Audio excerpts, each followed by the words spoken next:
Welcome to another Jeff Dubay show. Today we preview what we're going to have going on from, well, I don't want to just say the summer, but from the spring through the fall. On Tuesdays, we're going to feature Twins Talk. It's going to be Twins Tuesdays. Very similar to what we do on Wednesdays with Wild Wednesdays, obviously only with the baseball theme as opposed to hockey. The two men who I've chosen to co-host the show, Brandon Warren and Ted Schwetzler. You can do it. Schwetzler? Come on. Is it Schwetzler? Close enough. Schwetzler. Schwetzler. You got to fix your mic. Get there. right up on that mic. Yep, right in front of you. There you go. Okay, try give it to me one more time. Schwetzler. I always want to say Schwetzler. I've always been wondering what it was too. It's been a while since I've been able to powder. figure it out. Powder. We'll call him Powder. So anyway, you guys each you're both bloggers. Brandon, go ahead and plug your blog. Fangraphs is where I do a lot of stuff, and then 105 The Ticket, Cold Omaha. I didn't know I was telling jokes over there. Sorry, that was a delayed button there. Yeah, 105 The Ticket's Cold Omaha. I'm doing some Twin stuff there. Hopefully got some good stuff coming up here. And I'm still trying to work on relaunching my personal website. So Twitter, Brandon_Warren, is where you'll find pretty much everything because I'm a relentless self-promoter. So you'll always find my stuff there. You gotta be in this day and age. And Ted, you got Puckett's Pond, correct? Perfect. Yep. I'm the co-editor over at Puckett's Pond. We're Twins blog underneath the Fansided Network, and then also, like Brandon said, all the time on Twitter at @TLSwerz, SCHWERZ. And I saw you post something today about the Twins roster being in better shape this time of the year than it has been in past years. Yeah, kind of looking over a piece actually that I posted last week. I mean, just going back and looking at what we had in the opening day rosters these last 4 years of losing 90 games, man, you have to be excited about where they're at this year compared to where they've been at. They actually have some major league talent starting the season. I mean, that's a place that Twins fans haven't been at for 4 years. Yeah. Well, and you look at where they are with some of the young guys coming up. I think we're going to see Sano this year. We're going to see Buxton this year, unless injuries get in the way. I think we'll see both of them at some point. Not to start. But to me, it's all about pitching. It always is, always has been, and it's the reason they've stunk for the last what are we? How many consecutive 90-loss seasons are we on? We're at 4 now. 4. I mean, it's all about the starting pitching. I mean, the starting pitching that failed to give them innings a few years ago. That just wore out the bullpen. And a year ago, they go out and they get they make a good push in free agency. They get Nolasco, and I get people whining about these moves that they made. They didn't make bad moves. I mean, they had bad luck. The one thing they did that was unfortunate a year ago, guys, is they built up Nolasco as this horse, as this innings guy, and he has been his whole career. I mean, it's not wrong to think that as you bring him into the fold. But at the press conference and every interview, everything, was all about innings. So when Nolasco has a sore elbow, he's afraid to say anything to anybody. Yeah, and the biggest thing with Nolasco, he's had seasons in the past where he's struggled. He's had high 4s, low 5s ERA. The biggest thing for him is going to be to turn that around like he has in the past. Now, the two things working against him are the American League factor. He's never had to actually adjust to a league like that. And then age, as you get older, as you get, see the league a little bit more, it becomes a little bit more worrisome when you have those rough seasons because you're supposed to be that kind of vested veteran that can do it. It's also, you just kind of lose your effectiveness. You don't throw as hard as you did. You don't snap the breaking ball as good as you once did. So you always have to worry about if you're actually in a state of decline. And so you're always, basically as a starter, you're only as good as the last thing you showed. Right. Although I think that's maybe a slightly alarmist point of view if you're talking about Nolasco specifically. I don't think he's on the downside. I don't think he's to that point yet. But I feel you on it. But I also, to play the opposite side of that fence, when you talk about innings, if you're throwing 200 innings in the National League, you should be able to throw 220, 230 in the American League. I mean, guys get pulled. You're not getting lifted for a pinch hitter in the American League in the 6th inning of a game that's tight. That might be tied, and then there's decisions too, wins, losses, and all that too. So it is a big dynamic, and I think that's something that kind of goes underreported. But I mean, you look at it, the rotation this year, guys, and they're going in. It looks like there's 4 spots already nailed down. And I think that's almost something that plays to Nolasco's advantage. Like you were saying, last year he came in and he was deemed as, Phil Hughes and Ricky Nolasco are going to deliver us from this 90-loss debacle that we've had the last 3 years. This year, you have Phil Hughes at the top of your rotation. You can slot Nolasco in there. You can slot Irvin Santana in there. You can slot Kyle Gibson in there. And you have quality starters to fill out that 5th spot, whether that's Alex Meyer, Tommy Malone, Trevor May.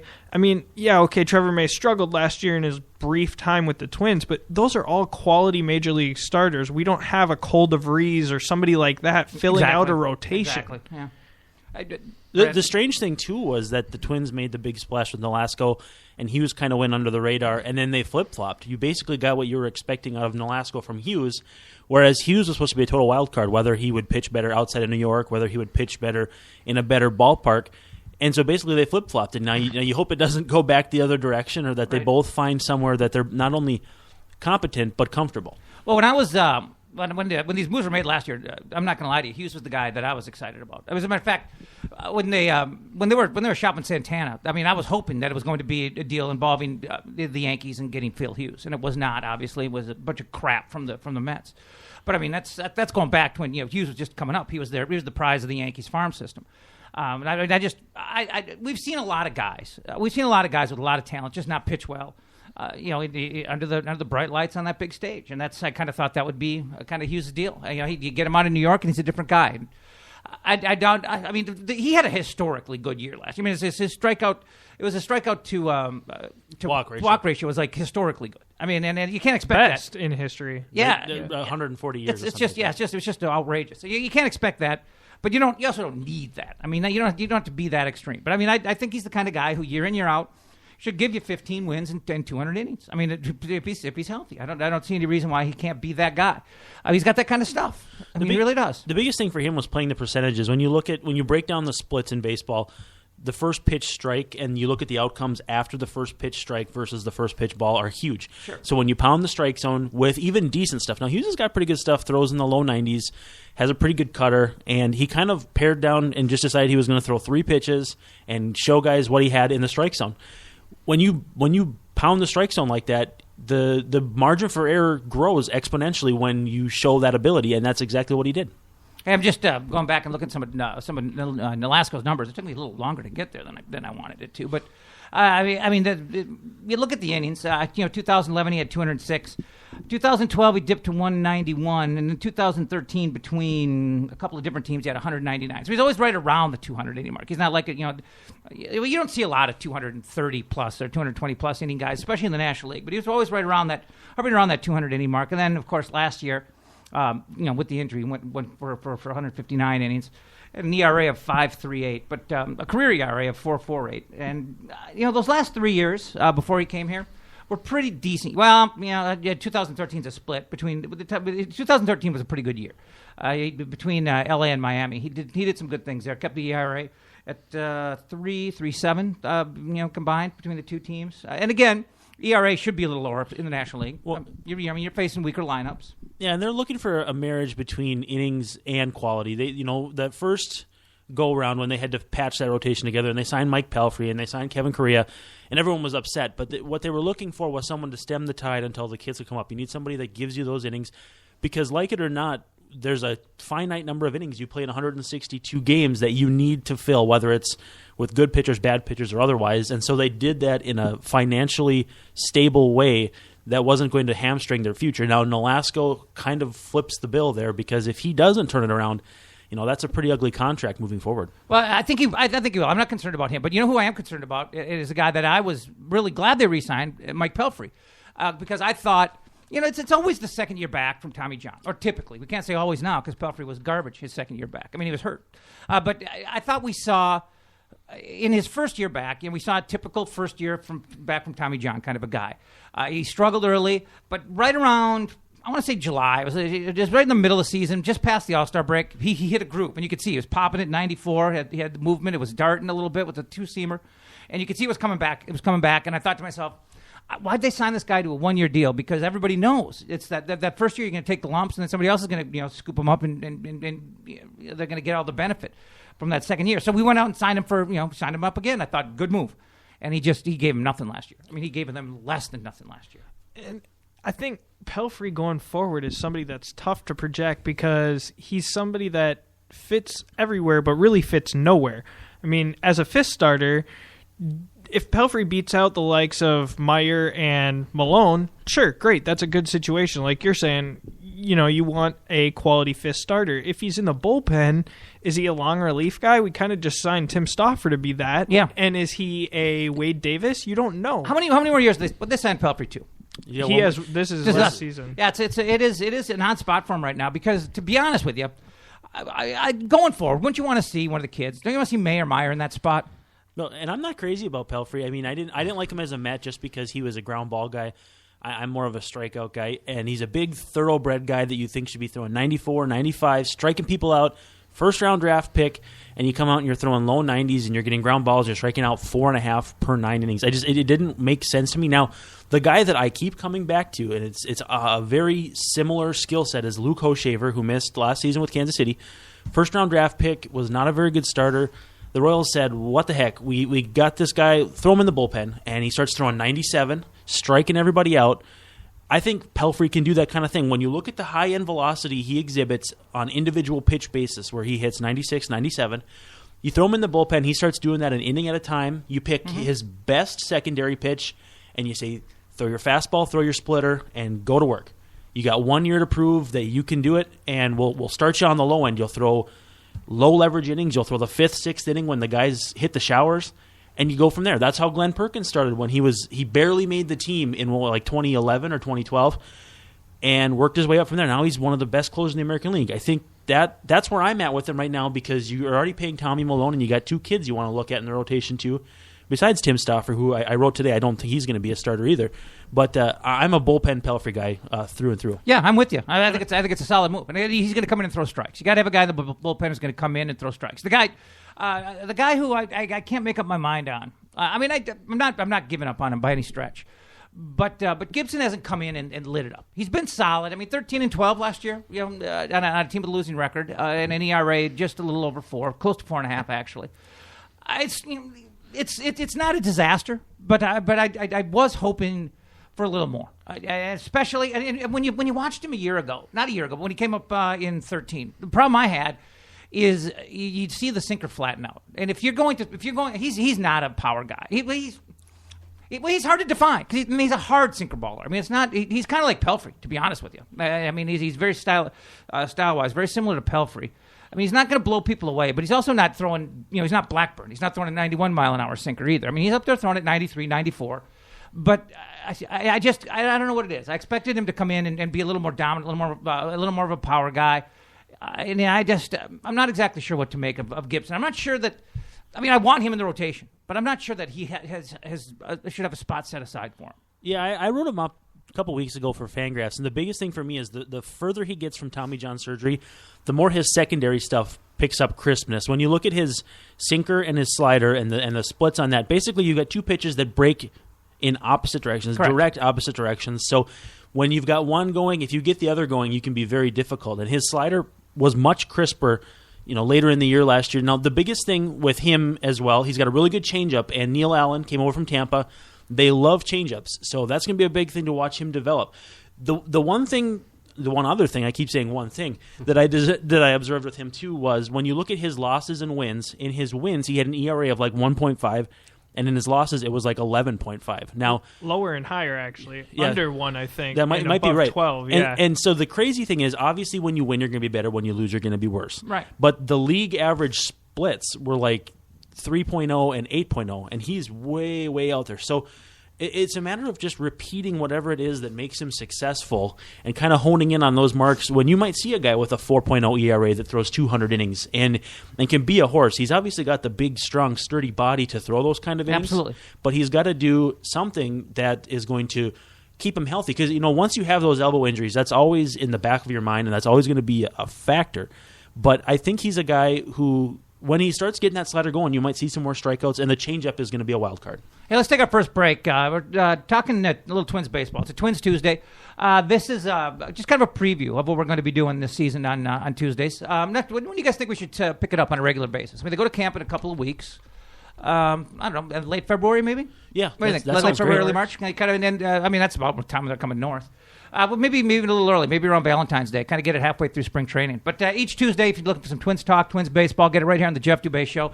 It's going to be Twins. What are we going to call it? Twins Tuesday? Talking Twins Tuesday? I can try to get enough alliteration in there. Have a contest, have somebody come up with it. Well, I'm trying to keep it simple. I'm trying to keep it trying to keep it simple as possible. We're already keeping it simple. Twins, very simple. Twins Tuesdays on the Jeff Dubay Show. We'll be right back. You know, folks who've listened to the show, they know that I lived in the Uptown area here, right down Pleasant Avenue, as a matter of fact, and on the corner of Pleasant Lake is where Uptown Pond is. And I have been here numerous times, had numerous business dealings with them. It's just a nice place with good, honest people. Bob Jacobson, the owner, you run the place. You've always been good to me. Thanks, Jeff. We try. That's part of our business. We're here to help people, and so everybody walks in the door. We hope we can help. Well, what I've always appreciated is when people are nice to people who are the low man on the totem pole. Like when I was a bat boy, I like the star guys who are nice to the bat boy. Right. And I mean, I came in here and you guys didn't know who I was. You didn't know I had a radio show, and you treated me great. I mean, just the guy off the street. Listen, that's the idea with I think a smaller family type business. Somebody walks in the door. We don't want to let them see everybody gets treated the same way, and we hope that's the case. And we don't want to see them leave without. We try our very best. It's really easy. It's easy. It's low pressure. Good, honest people. Right on the corner of Lake Street and Pleasant Avenue. You guys got to check out Uptown Pond.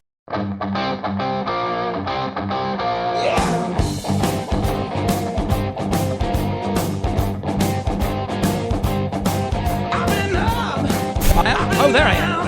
Hey. We've been around. Twins Tuesday on the Jeff Dubay Show. Jeff Dubay, Brandon Warren, Ted Schwetzler. I got that time. Relax over there, Powder. No, I'm just kidding. Hey, what do you think of the offseason so far? Let's start it with Torrey Hunter. And I've made it perfectly clear how I feel about this. I'm a big fan of this move. I still think he got a pretty decent bat. A guy who's going to play a reasonable right field. I don't believe that he's a train wreck in right field. Anybody can play right field, for God's sake, as long as you got enough of an arm to keep people from going first to third on you all day long, which he still should be able to do. And most importantly, this is a guy who's going to show, a guy like Buxton, what he's got to do to be ready to play every day in the major leagues. And I think that's a big deal. My take on I'm a little bit on the other side of it with Torrey. I do like the bat in the lineup. I mean, the Twins were a top third team in scoring runs last year. Adding Torrey Hunter's bat is not a downside. Right. And I agree with you. I don't think that he's a train wreck in right field. I don't think he has the ability to go get balls that he probably should. But in the long run, that's probably not too much of an issue. I think the bigger issue is that you put somebody that's about equal or maybe even a little bit lesser in a fielder in Oswaldo Arcia over to left field. Now you have two guys on the side of either Aaron Hicks or whoever it is in center field, probably Hicks, that are both defenders. Yeah. And with Twins pitching and guys that are fly ball pitchers, now you're asking them to have two guys on the corner of one of the bigger outfields in the major leagues make plays for them. That's something that, his bat may be a net loss in that situation.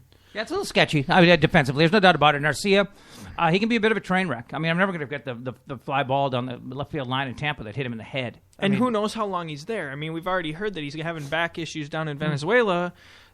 Does that mean Schaefer's your left fielder? Does that mean Rosario's your left fielder? Or where do you put Santana? Yeah. For me, the offense, you can't count on everybody that was good last year bouncing back either. So you got to go get a veteran bat that lengthens the lineup out, and it means you can move guys like Kurt Suzuki down to 7th, which is, 7th, 8th is kind of a luxury for a bat like that. What's a little bit strange to me is that they moved the rookie around, the kid Arcia, who you basically neutralize his best weapon in his arm in left field because the throws to third and the throws to home, well, the home not so much, but the throws to third are shorter. So you have Arcia patrolling what is maybe a bigger area, obviously a less complicated area because there's not the overhang and there's not the tall wall. The other thing is you signed Hunter early in the offseason. You made it a priority. Now you look at the deals that guys are getting after the fact. The Nori Aoki, Colby Rasmus, even. Colby Rasmus, too. Two guys, Aoki, very good defensive right fielder and pretty good bat. Doesn't have as much power, but gets on base. Got quite a bit less. And then Colby Rasmus, who's late 20s, early 30s, former top prospect, who's got something left. I mean, he's a better corner outfielder, but he could, in a pinch, play center. In all fairness, I think you guys are missing what they were going for here, and I think a lot of people do miss. When I worked for the Twins, the clubhouse was festive. I mean, it was a fun place to be. Harper, Puckett, guys just chirping at each other. I mean, in a good way, having a great time. When I went down to the clubhouse last year with Judd, or actually it was in 2013. and I've heard this from other people too as well, who are there a lot, like Suhan. It's a fucking morgue. Graveyard. It's pathetic. There's no fun. There's nothing going on in there. Torrey Hunter, Eddie Guardado. I mean, that's why these guys are back. Irvin Santana is going to be a big part of that. Seriously. He seems like he's going to be a guy that's going to have a lot of fun playing I mean, baseball. this is the kind of thing you have to have. You've got to have some atmosphere in that room. You've got to have some fun in that room. I mean, it's fucking disgraceful what it's turned into. And part of that's on a big part of that's on guys like Maurer who are just too fucking quiet. Yeah, I mean, you think about the leaders of the last few years, the corner lockers, the pillars, your Joe Mauers. I mean, Michael Kadire was a good leader, but he wasn't a rambunctious guy. Josh Willingham, probably the most quiet guy you can even think of. Glenn Perkins, pretty stoic. Jamie Carroll. It's not a bunch of guys that are fun-loving, keep the bunch loose, more business-like. Is that the Terry Ryan personality translating down to the roster? I mean, I don't know. It's hard to say. It's hard to say because obviously he presided over the teams that were a lot more loose. And he wants guys. Yeah, he wants guys to chirp. He wants guys down there that are going to stir the pot. Yeah, I mean that's why he got Torrey Hunter. I think Santana relating to the other Hispanic players too is going to help those guys grow out of their shell, and you might see a little more flair like Oswaldo Arcia shows when he hits a triple and goes nuts. That's good for the game. That's good for the team, and that's something fans would love to see. Yeah, I mean that clubhouse chemistry is just it's fallen apart in recent years. It's just nowhere near what it needs to be. And I think Guardado and Torrey Hunter are going to be huge in that regard. You can't be quiet down there. You can't be a morgue. Especially when you're losing. I mean, it's got to be loose. It compounds problems. If you just sit there and stew in whatever just happened, you go out and lose 11-2 and you go back to the locker room and you just sit there, it just makes things worse. I mean, agree. you're going over everything that just happened and it's on to the next one, I think they wanted Przynski for that last year when they were interested. Agreed. I think it was lucky they missed out on him because that got to be kind of a cancerous, toxic situation in Suzuki Boston. turned out great. Yeah, so, I mean, you got to be careful what you wish for because if Torrey Hunter comes out flat and is hitting 200 on June 1st, you got to be careful what you wish for. Well, but that won't turn toxic. He's not A.J. Przynski. I mean, that won't turn bad on you. I mean, he's still going to give you – don't get me wrong. You need some production from him. He can't be here just for the ancillary stuff. He's got to produce, but he's not. He's never going to turn into a cancer. He's never going to turn into a problem in the clubhouse like AJ. He's going to be a bonus in the clubhouse. He's going to be the guy that keeps it from getting too low. He's the guy who's going to keep it from getting. He's going to keep it lively. He's the guy who's going to show Buxton. Here's another theory I've had. And Buxton is a kid who plays the game. I mean, beyond balls to the wall. I mean, the guy. I mean, he actually plays. And then there's nothing wrong with. I mean, you want a certain aggressiveness, especially out of a center fielder, but he plays a little reckless. I mean, he's crashing into walls. He's running into play. I mean, he's got to learn, to play a game where he can stay healthy for 100. He's got to be in there for 150 games. I think that's something I touched on in one of the pieces on Puckett's Pond a couple weeks ago. Is that I think that's another huge part of Torrey being with him in Fort Myers, even if Buxton isn't up before September. Torrey's goal in Fort Myers will be to teach him how to play the game as a professional. Yes. And that means get through 162 games. Exactly. I interviewed Nick Gordon after he got drafted last year, and that was the biggest thing he brought up is going from high school to now professional, I'm playing every single day. Sure. It's not about, okay, I'm going to catch this fly ball and break my neck and be gone for the rest of the season. It's how do you get through this game and compete at the highest level every day, not compete at the highest level for one play and be out for the next 3 months? It's a controlled theory that the Nationals are trying to get Bryce Harper to buy into also. So you can be a great player and go crazy, but control that fury. No, there's no doubt about it, and I don't think there's any doubt that that's one of the main reasons that Torrey Hunter was brought in. I think it was a fantastic move. The other high-profile move would be Irvin Santana. You guys' impressions of that move? Well, obviously, it's a guy who's got ace stuff when he's on. In the last 5 years, he's in the top 10 in innings pitched, but he's also like top 50 in strikeouts. So you're kind of finding a nice marriage of strikeouts and stuff with durability, which is, when you put big money down, you want to make sure a guy's going to give you innings, and not only that, but quality innings. He's got a really good slider, throws in the low to mid-90s, can dial it up to 95 when he needs to. The biggest thing is going to be for him, with how many sliders he's thrown, staying healthy, because as he moves into his mid-30s, that piles up, and you need to reinvent yourself as a pitcher and make sure that if that slider goes, you've got something else to fall back on, whether it's a curveball or more likely a changeup, a lower stress pitch. But, obviously, it's a guy they targeted, it's a guy they wanted. It's a guy they've wanted for a couple of seasons as he left the Royals and went to the Braves, left the Braves, now he's with the Twins. The Twins were interested in him a year ago when he came available, too, and he said, thanks but no thanks. I'm going to sign with Atlanta, who's a team that's in better shape now. They imploded and had a really rough year last year, but he decided, I'm going to go to Atlanta. I'm going to have my good year. I'm going to give them a qualifying offer so they can get a draft pick. But now he's ready. He wants that long-term deal, and that's what he got. Wasn't he tied to a draft pick last year too? Yeah, I believe so. And so that was what scared a lot of teams away because his year in Kansas City was really good, but I think teams just were kind of hesitant to give him multiple years and the draft pick.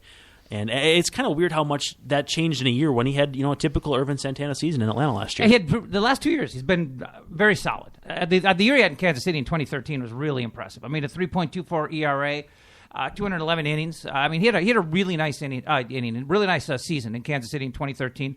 Atlanta, the ERA went up to 3.95. Innings still close to 200. I mean, he's with him. I'm going to give Nolasco a semi pass on last year. You put these two guys at the top of the rotation. I think you're looking at and Hughes, of course. I think you're looking at 3 200-inning guys if they're healthy. That's. I mean, when's the last time we had that? And it's guys, been a long time. And guys, I mean, Hughes was at 186 strikeouts last year. Santana was at 179, which I think was his second highest total as a major leaguer. And then Nolasco gave the Twins 115 in only 27 games. I think all three of those, if you get them through a full season healthy, you're looking at 3 guys that should be above 150 strikeouts. The Twins had 2 guys last year. Kyle Gibson was at 107, but you have 3 legitimate strikeout pitchers that maybe they're not going to go get you 8, 9, 10 strikeouts a game, but they're going to sit people down, and they're not just going to let your infielders have to field every batted ball. Sure. Yeah, you do have more power arms. There's no doubt about it. This is the Jeff Dubay Show on a Tuesday. Giving you a preview of what we're going to be doing during the Twins season. It's a Twins Tuesday. That means Brandon Warren, Ted Schwetzler, and Jason McGovern. Of course, I keep forgetting Jason over here. I haven't said much, so that's okay. Well, I keep forgetting to bring you in and mention that you're even here. He's still adding more than we are. Well, I don't know about that. I definitely don't know about that. So let's see. What else is new this year? I mean, any other moves that I'm missing? I mean, they were in that Korean guy earlier. What happened to that? Remember you wrote about it. Who was that guy? They thought they had won the bidding, and it kind of fell all apart. Yeah, it did. And I'm not great on... I didn't even know who the hell the guy was. Well, I'm not great on international signings, but I think kind of the way it sounded was the Twins thought they won the bidding, then the Rangers were told they won the bidding, and then nobody bid high enough, so the Korean team pulled the offer. Yeah, so basically it was just some crossed wires that resulted in him staying overseas. Yeah. Okay, so it was just a whole lot of nothing. And it could have been a train wreck, too, because I think he was above 30, was he not? Well, he didn't have a great season over there, and I asked a couple different scouts, and they said, he might have been a 5th starter or a long reliever. It was just a guy to take a look at. It was not a guy that was going to be another big time import or anything. Well, we spent a lot of time on the rotation. How about the bullpen? How do you guys think the bullpen's shaping up? I mean, obviously it's great at the back end. We get that. I mean, you got an all-star closer. You got a lefty who comes out, throws 95 miles an hour. You're in good shape. What do you think about the bullpen as a whole? I think there's 7 spots up for grabs in the bullpen. I think that 2 of them are for sure locks. That's Perkins and Fien. I think that Caleb Thielbauer probably gets in the bullpen. The other 4, I think you have to include J.R. Graham because you used a Rule 5 draft pick on him, and you have to keep him on your active roster unless you want to give him back to the Braves. And then they went out and signed Stauffer. So now you have, 1 or 2 spots left? Are you going to put Alex Meyer and Mike Pelfrey in your bullpen? Are you going to go to a shorter arm? I really don't know. I think my preference is if Meyer doesn't beat out Tommy Malone for the rotation, start him in AAA just because he needs to stay a starter at this point. Oh, yeah, I agree with that. I don't think you just put him on the roster just to have him on the roster. So I think the bullpen will be strong and competent. I just don't know how those last couple spots shake out. Well, it's nice to have, again, nobody's getting positions by default anymore. No one's getting a spot because there's just no option. And you have plenty of competition. That's what I'm talking about. Yep. I mean, you got to have it. You got to have people fighting for spots. You just spent your entire draft on relievers, too. Jake Reed, Nick Birdie. And so you got some guys that are going to skyrocket through the system. I just sketched it out while you guys were talking. Fien, Perkins, Dunsing, Thielbar, Stauffer are locks for me just based on health and where they're at. I think Pelfrey, in some way, shape, or form, is in there. I think Presley's got a decent chance to make it. He's shown some things in the last couple seasons. You got Tommy Malone, if he doesn't get the number 5 rotation spot, might be your long guy, maybe a lefty one-out guy, kind of use him for matchups. And Trevor May and Alex Meyer. You got to see if any of those guys you think will benefit more from working in relief rather than full-time as a starter down AAA. I don't know that I buy it. And the other thing is they got options, so the Twins will probably exercise that, give those guys time down in AAA, and then wait for an opportunity. Because pitchers are constantly getting hurt, getting dinged up, and you move guys around. So I would say Pelfrey probably on the front end of that, and one of the starters. Hey, what was the crazy rumor that was? I saw in the paper last week. It was out. It was out there. It was like Sano and Berrios involved in a deal for. Oh Jesus! Who you remember we talked about? What? Royce? I think Royce floated. Yeah, Royce did. For, yes. Jordan Zimmerman from the Nationals. I saw that. That's pretty hefty. It'd be pretty ballsy, but at the same time, when you think of the attrition rates for prospects and the fact that the Twins are loaded with prospects, it wouldn't be. It wouldn't move the needle. I mean, it's a moot point because they're not going to offer it, but I really don't believe they would have had to give up that much. I don't think you have to. That's a lot. If you give up Sano, I think you give up a smaller arm like Lewis Thorpe or someone like that. I don't know. I mean, Berrios and Sano are both on the cusp of being there. I mean, you don't give up 2 major league ready prospects for Jordan Zimmerman. It gets a conversation going. It's fodder because at this time nobody's signing guys. There aren't that many big guys on the market anymore. So obviously Royce knows he can lob a Molotov cocktail. And then you know what he does? And then he does, which I love about him. He just disappears and lets it. He's like, you just create a mess and then let somebody else clean it up. He's the absolute best. Yeah, for that kind of stuff. but when you start mentioning names like that, it gets. You got to give him $20 million a year though to keep him in town. And if you want to do that, then maybe. Yeah, that's definitely a hefty price tag. Moving on, just more things Twins related. This is a Twins Tuesday. Excuse me, on the Jeff Dubay Show. What do you think Santana's future is? I mean, they're going to move him back to shortstop, right? Oh, Danny Santana. Okay, I was like Irvin, Danny, Johan. Oh, there are a lot of Santana. Johan, who's trying to make his way back. There are a lot. Yeah, we'll get to that momentarily. Yeah. But where do you put Danny? I'm gonna ruffle feathers. I think he's a utility player in the future because he was very, very good last year. But there were so many warning signs that what he did is not sustainable. Now, you put him at the top of the lineup, you play him in center or short to start the season, and you wait until he proves to you that he's not who he showed. But you don't think they have him penciled in as their shortstop of the future? I think like an everyday guy. I think they do, but I think that they know that if he does fall back to the pack, they need to have another option. Eduardo Escobar had a nice season, so he's a nice insurance policy. He is a luxury as a utility player because he can hit a little bit, he can play everywhere, and he's pretty athletic. So personally, I think it's an insurance policy for Hicks. If Hicks just falls flat in spring training. I don't trust Hicks at all. Well, no. I just don't. And Jordan Schaefer's not a center fielder. He's a better in a corner. He can stand out in center. He's kind of like Sam Fold that way. But he's fast as hell. He's not a very good defensive center fielder. I don't think he has an extremely strong arm. No. But he's a fourth outfielder and a good one. So as an insurance policy for Hicks, and then at shortstop to start spring training is probably where I'm going to see Santana. And I think, I'd agree. I think he's at short, and I think a lot of it depends on Hicks. Obviously, this season is make or break. You move on from Hicks if you can't figure it out this year. He's out of options going into next year. Yep, and he could play himself, if he figures it out this year, play himself into a left field role going forward, or right with his arm. Or right field. Sure.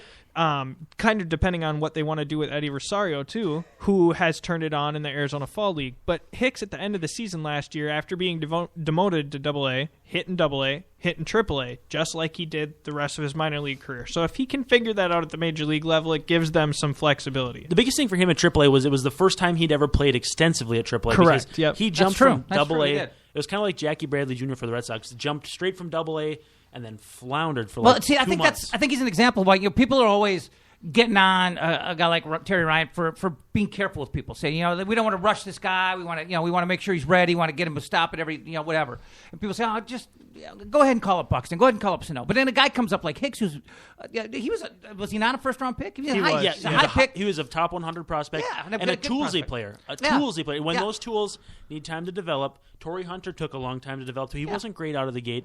And Trevor May struggled when he came up. But the point is, Hicks was no joke as a prospect, and they rushed him, and he fell as flat as he could fly. And that was after a huge spring, a monster spring. My biggest discrepancy with Hicks and any other prospect is, first off, Hicks was left in the major leagues way too long because the Twins didn't have the depth. Options. They had no depth. Yeah. But secondly, when you look at a guy like Buxton or compare him to any other prospect, if you are going to go into the season like that, and the Twins probably didn't know they were going to trade Denard Span and Ben Revere as they did in the same offseason. No, but I tell you what, I give Terry Ryan a lot of credit for having the balls to do it. Oh, he when did. The opportunity great, came along. Great moves. Yeah. But if that could be a possibility, getting him up to get him used to it, Hicks, in September to get him some at-bats rather than just relying on spring training when we hear spring training is irrelevant so often. Sure. You're going to throw him into the fire and say, all right, you're our starting center fielder, and you aren't going back down because we have nobody to rely on. Sure. Clete Thomas was your insurance I mean, policy. at this point, you are getting Buxton and Sano into the fold in spring. They're not going to start the season on the starting roster. And then if they get in June, July, whatever, you can send them back down if they stink it up. But you really don't need to because it's getting them used to it. Yeah, well, we're going to take our final break here because I want to come back and talk about veterans and some guys who you just keep waiting to go and then just waiting to get things together. And you start wondering if they're going to, whether it's a matter of waiting for Mauer to regain past form or waiting for Plouffe to fulfill potential. These are a couple of guys we're going to talk about after the break. Okay, last year, 2013, I lived just down the road, Pleasant Avenue, just a few blocks here from Uptown Pond, which is right on the corner of Lake and Pleasant. And, there are a couple of times, you just try to get to that next payday, maybe a couple of bucks short. If you've got some items, jewelry, diamonds, electronics, I mean, you come down here and they give you a fair price for it, and then you come back a week later, 2 weeks later, whatever, you get it back at a real reasonable price. So we're very competitive, we hope, on different angles, in different ends and different articles.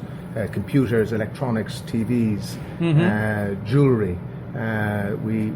We buy, we give loans, and we also have emphasis on diamond jewelry too, that we also try and give credit for the best we can. We're specialists in that area also, so it's an all-round sort of combination. Well, it's a great place. It's a nice, clean place with honest people, and I tell you what, it's got a real family feel to it. As a matter of fact, it's tied into Strauss family, and I go way back with the late, great Jerry. So, I mean, these are people I know and people I trust. You can find them on Twitter, too, by the way. They're at Uptown Pond, and also on Facebook, Uptown Pond, and uptownpond.net. When I get to the bottom, I go back to the top of the slide. Where I stop and I turn and I go for a ride. Till I get to the bottom and I see you again. The Alive and Social Network should have been called the Helter Skelter Network. I think it was a little cool.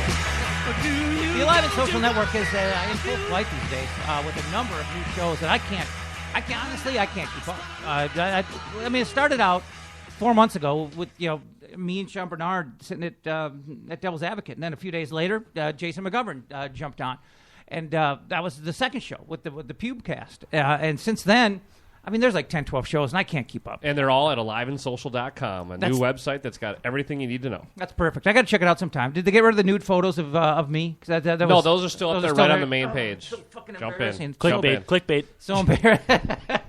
So embarrassing. No, but check out aliveandsocial.com because it's got the information on all the shows. And I mean, I can only mention a few off the top of my head, like Suhan Unfiltered, the Minnesota Pubcast, the Jeff Dubay Show, which you're listening to right now, which includes the Twins Tuesdays, which we're going to be doing throughout the season. You're getting a sneak preview of today.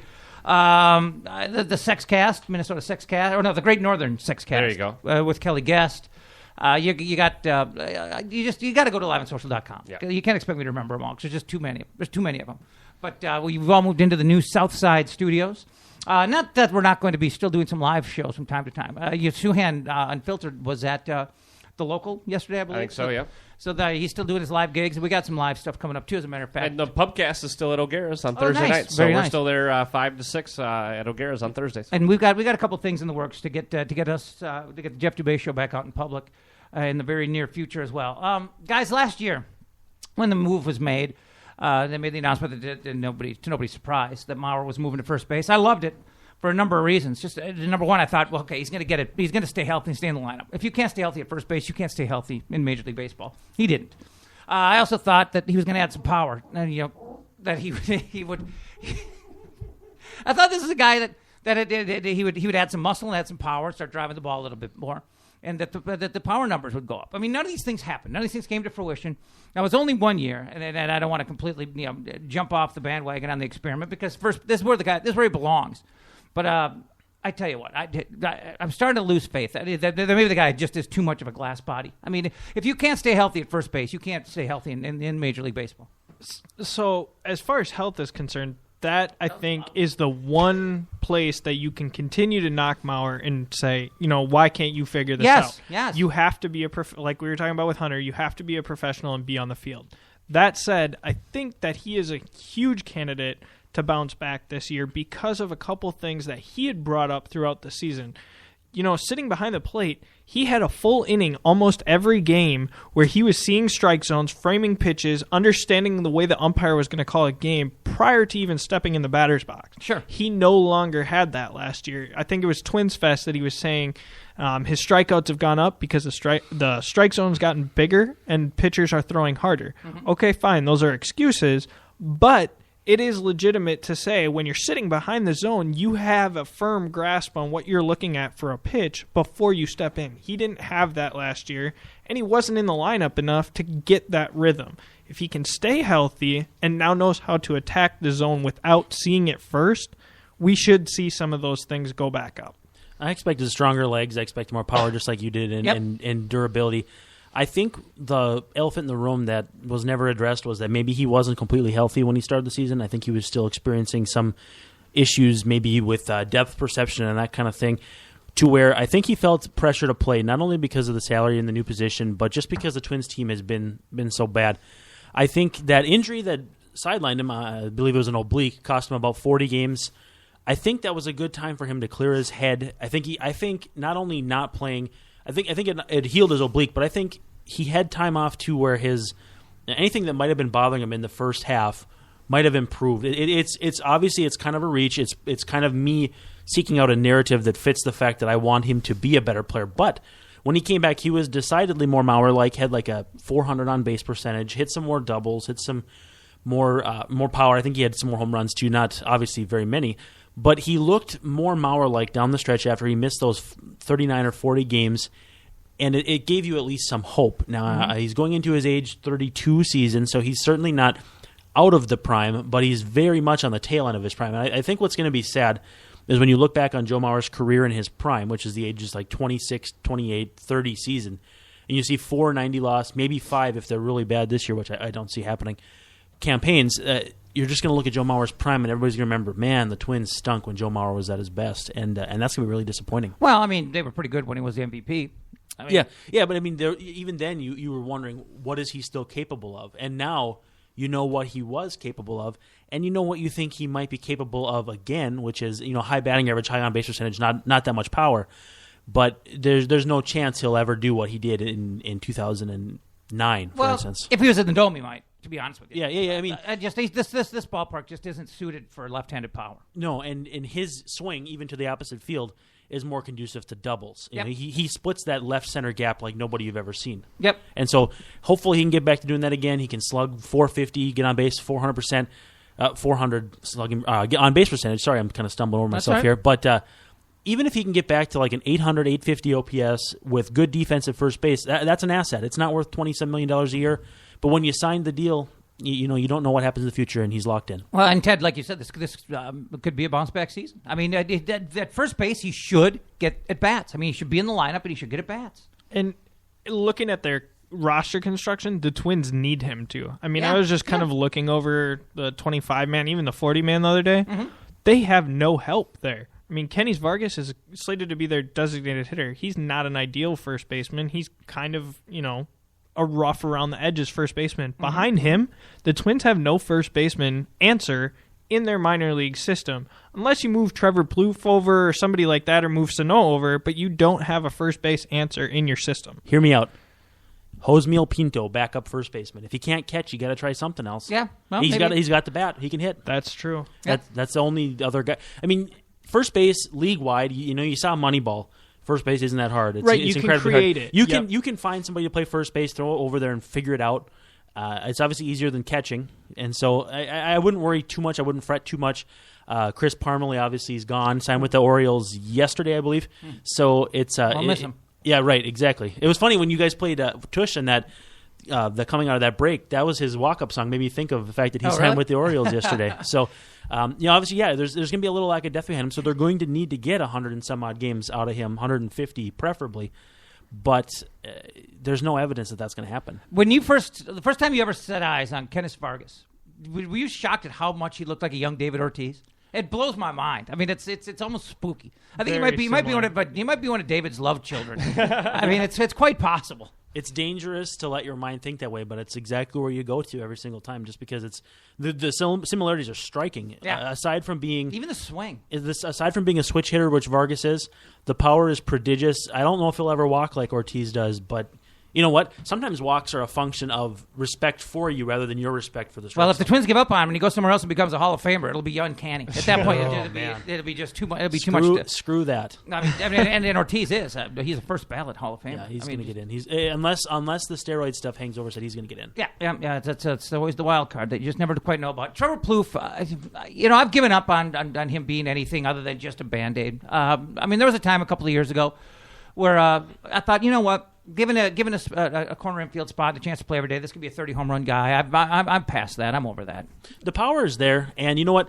He did some nice things last year because when he got injured, I kind of chalked up, Trevor Plouffe wasn't that good this year. Then he broke his forearm. I think he was sliding into third base or something. And so I thought, well, the season's over. I'm going to look at his numbers. And, when you stack it up with the rest of the third basemen in the league, he had a better season than Pablo Sandoval, who just signed a big deal with the Red Sox. Better than David Wright. Better than Evan Longoria. Now, did all those guys have bad seasons? No doubt about it. But with offense down league-wide, so you kind of compare Plouffe to what the rest of the league did at third base, he was an above-average third baseman, showed a little more defensively. So for me, the big thing for him was hitting right-handers. He had always mashed lefties. He did the Michael Kadire thing where you smoke lefties and then you can't hold your own against righties. He brought that up a little bit. So, do I think he's a guy that you need to sign to a 5-year deal for $30 million? No, that's Brian Dozier, not Trevor Plouffe. But if Sano comes up and plays third, Plouffe is good enough. You can move him to left field. You can move him to right. You can move him to first and use him as one of those kind of luxury-level utility players like the Tampa Bay Rays did with Ben Zobrist for so long. Plug a hole where you have it and finally have depth for like the first time in 5 seasons. I think that's the biggest thing, too, is that you mentioned he did take steps forward defensively this year.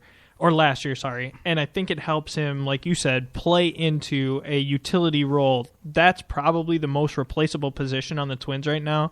And if you have a competent Trevor Plouffe over Eduardo Nunez, you're in a good spot. And it's a high-end utility where you're playing 450, 500 plate appearances. You're just not bringing one glove to the ballpark every day. Right. You can play multiple positions, bring that flexibility, and you can be relied upon to be starting level quality when you're put in the game. Yeah, bat sixth. You're not batting ninth and filling out the order like Eduardo Nunez would do. Right. Or batting leadoff inexplicably because you just throw your hands up and you need somebody to hit leadoff. But a guy that you can plug into the lineup in one spot, batting order wise, but in many different spots with the fielding glove. Yeah. Well, so when you look at give me a quick opening day lineup. I mean, it doesn't have to be batting order, but like defensively, how do you line them up? I think it's pretty obvious. I mean, you got Suzuki behind the plate, Mauer at first, Dozier second, Plouffe at third, Santana at short for me. Yep. I think Hicks will be in center field on opening day. I think you'll have Arcia in left, barring his back flaring up. Arcia in right, Vargas DHing, and then I think your top pinch hitter, backup kind of guy is Pinto. I think Pinto's got to make the team. He's proven everything he can prove down at AAA, and if you don't like his receiving skills, you got to do something different. But you're not going to bring Eric Fryer back up. You took him off the 40-man roster, and you got nobody behind them except Chris Herman, who is not a big league player at this point. Well, and he's not a catcher anymore. Yeah, he's they not moved really. him to right field. He's really not. Yeah, he's really not. So that's how I see it. I think on the bump you got Phil Hughes. That's my personal opinion. And if you see it differently, that's a big something interesting to hear. No, I have it the same way, and I think same thing. I mean, you at this point you can't put Pinto in AAA. I mean, there's no catcher depth, and he has nothing left to prove there. I mean, he's got a lot to prove at the major league level, but he hasn't been given the opportunity to prove it. He hit in stretches last year, but he wasn't given the time to get in rhythm or anything like that. But I think the Twins desperately want him to steal the catcher's job from Suzuki, and Suzuki signed to a contract where think about it. Think about how much Russell Martin got this year in free agency. If Suzuki would have not signed that deal, I bet he gets at least 1 or 2 more years in a contract and maybe a few more million a year, just because catcher's depth is so starved in baseball right now. A 2-year deal for a guy that was free agent eligible is crazy. I mean, it was a good deal for the Twins, and he's not making too much where he couldn't be a backup. And so, I think that's the biggest area for Pinto to show growth is that it should be a year where he has that opportunity. Kurt Suzuki should not have been an all-star last year. I mean, based on his numbers, yes, but based on who he is, you would have never expected him to have that kind of offensive season. Mm-hmm. So if Pinto can hit the way that we believe he hits, and if he can catch to an average, because Kurt Suzuki isn't a great defensive catcher either. He's terrible at framing the ball. you can play yourself in front of that, and that would be ideal for the Twins. But average defense, I think we can all agree, is a big jump for Pinto at Oh, this it's point. huge. So yep, that's huge. why he would have been the catcher last year if he could even provide decent defense, and he just didn't. Yeah, Nope. it's definitely a little bit of a problem right now when you look at his complete game. And how young is he? Was he 20? He's still like a 23-year-old kid. Pinto was born in '89, so he's going to be 26. Of course, you never know. I mean, and I'm not saying this as a joke. I mean, you never know how old Latin American players truly are. You really don't. I mean, like David Ortiz is way older than. And I mean, these guys are all. There's no good birth records. My favorite Ortiz story is somebody asked him in spring training in like 1998, "Hey Ortiz, how old are you?" He said, 21, always. Yeah, I mean, none of these guys. You don't know the actual ages on really any of them. I mean, I remember in like the early '90s, late '80s, early '90s when Germán Gonzalez came up. I mean, his age was listed as like 22, 23. From Venezuela or the Dominican or whatever. Guy was bald. I mean, looked like he was 46. I mean, it was unbelievable. Oh, I am 46. Oh, wow. Well, I'm 47. I'm getting pointed at over here. I'm 47 and you're bald, so we got all bases covered. I'm losing teeth. When you look at the division, do you think there's any big surprises out there? Is it Detroit, Kansas City all day? I think Cleveland's going to be good, and I think Chicago. Here's my theory: the division, top to bottom, is going to be separated by like 10 to 12 games, with the Twins at the bottom probably with like 76 wins, and whoever wins the division with like 88. I think they're going to beat up on each other all season long. I think my wild card is Cleveland just because I love their rotation so much. I really like Chicago's rotation, but the back end is not very good. Their bullpen. When you say wild card, do you mean literally like a wild card team, or just a kind of or do you mean like a wild card contender for like a contender to be winning the Essential and maybe a wild card team for sure? But I think you're looking at the Twins as a last place team again with 76 or 78 wins. I think this is a much improved team that will be near 500, but the division's going to beat up on itself all season long. And I think those are my two biggest leaps that I've taken in pieces lately is predicting the Central. I have it Chicago, Detroit, Cleveland, Minnesota, and Kansas City. I think Kansas City did absolutely nothing in free agency. They took steps backwards. I don't know that I should believe in the White Sox like I do, but I think that they're good. I think that the Tigers losing Max Scherzer is going to be debilitating to their rotation. Sure. They're leaning on a guy in Verlander who had a bad season last year, and Anibal Sanchez can't stay healthy. They lost Rick Porcello as well. And then I think that Cleveland is kind of interchangeable with any of those two teams because of how good their rotation is. And then the Twins, I think they did enough to take steps forward. And then I think, same thing as Brandon just said, I have their over-under at 76, and I would not be surprised to see them be 500. I don't like the Royals' rotation. That's where they regress the most for me. Shields wasn't that big of a deal, but now your top guys are like Jeremy Guthrie. I mean, Yordano Ventura's, he's pretty good, and Jason Vargas is decent. Ventura is more of a thrower, though. He's not a pitcher that I am really big on. So, for me, the Royals could take a big tumble. Well, for the first time forever, their fans have some expectations. Right, that's tough. That's tough. And I think that they kind of sat on that, too. I mean, they had great assets, and especially the outfield. They had the best outfield defense in baseball. For the last, 10 years running or more. And they kind of sat on, Gerard Dyson and Lorenzo Cain can do this for us, so we don't need Aoki. And we are going to replace Billy Butler, even though he had a bad year, with Kendrys Morales. I mean, we saw first, Kendrys Morales was terrible last year. Yeah. I mean, they regressed and patched holes with Band-Aids that are already ripped. I mean, I just don't see how they compete. Like Brandon said, too, I think this division as a whole is better. And if you aren't taking steps forward with everyone else, you're going twice as fast backwards. When you look at the final, and we're just going to wrap things up here momentarily, the Twins rotation, we started with it, we're going to end with it. Who's your fifth guy? I'm going to go kind of ballsy. I'm going to say Trevor May because I think that two whatever million, 1.9 million for Tommy Milone. I think it's 2.1 or 2.3 maybe, but that's not too much to move him to the bullpen and just have him there. I originally thought they'd go conservative. They'd start with Tommy Milone out there. They'd let him pitch his way out of a job and then bring Trevor May up. But they've been really aggressive this offseason. Irvin Santana, Tim Stauffer, doing moves you wouldn't expect. I mean, this is a Twins team in the last 4 years has given out the 3 largest free agent contracts in club history. And if you count Phil Hughes, who signed the same year as Nolasco, that's the 4. That's 4 biggest contracts in team history. They're making moves. They're making aggressive changes because they want to change the culture on this team. So I'm going to say Trevor May. I think they go off the rails a little bit, and I think he's a big, strong kid. Strikeouts going to be a lot of walks, but I think he's going to be the first guy out of the gate. And I think as much as I want to believe in Meyer getting that fifth shot, and I do think, contrary to May, I think that he is the first one that maybe gets the crack from the minors. I could see May getting in there too, but I think that Malone gets it. I love that trade. I think that was genius. I mean, Terry Ryan picked up Sam Fuld off waivers and gave him back to the team he came from for a starting level pitcher. Yeah. I think he gets it. Well, guys, it's been a fun little debut, and what are we? We're at the end of January here. I'm looking maybe 3 weeks down the road, 3-4 weeks down the road. We'll start this up and keep it going all season long. Book it. Twins Tuesdays on the Jeff Dubay Show with Ted Schwetzler and with Brandon Warren and Jason McGovern. Thanks to everybody for listening. Is there anything we need to plug here, Jason? I think Have we hit it all? We've hit it all. We're back tomorrow. Go to aliveandsocial.com and check us out tomorrow with a Wild Wednesday as the themed shows just keep rolling on.